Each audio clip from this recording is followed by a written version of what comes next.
والسلام علیکہ یا سیدی یا رسول اللہ، صلاۃ والسلام علیکہ یا سیدی یا حبیب اللہ۔ حمد و صلات کے بعد میرے نہایت ہی معزز و محتشم سامعین کرام، امام الانبیاء علیہ السلام خاتم النبیین ہیں۔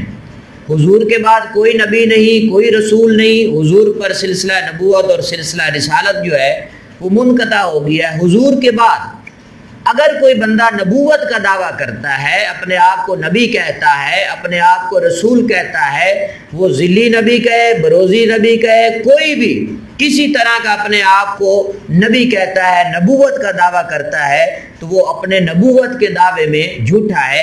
حضرت ثوبان رضی اللہ تعالیٰ عنہ سے روایت ہے کہ حضور علیہ السلام نے ارشاد فرمایا کہ میری امت میں 30 کذاب ہوں گے، 30 جھوٹے ہوں گے، جو ان میں سے ہر ایک جو ہے وہ نبوت کا دعویٰ کرنے والا ہوگا۔ یعنی جھوٹا وہ نبوت کا دعویٰ کرے گا لیکن در حقیقت وہ نبی نہیں ہوگا، جھوٹا جو ہے وہ نبوت کا دعویٰ کرے گا۔ حضور علیہ السلام نے فرمایا کہ حالانکہ میں خاتم النبیین ہوں، مجھ پر نبوت کا سلسلہ جو ہے وہ ختم ہو جاتا ہے اور میرے بعد کوئی نبی نہیں ہے۔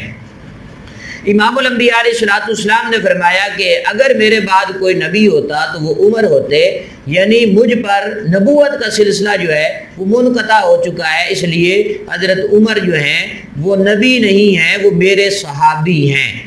اگر میرے بعد کسی نبی نے آنا ہوتا تو پھر حضرت عمر بن خطاب رضی اللہ تعالیٰ عنہ وہ ہستی ہیں جن میں اوصاف نبوت جو ہیں وہ موجود ہیں، لیکن میرے بعد کوئی نبی نہیں، کوئی رسول نہیں، اس لیے امام الانبیاء علیہ السلام نے فرمایا کہ انا خاتم النبیین لا نبی بعدی، کہ میں خاتم النبیین ہوں اور میرے بعد کوئی نبی نہیں ہوگا۔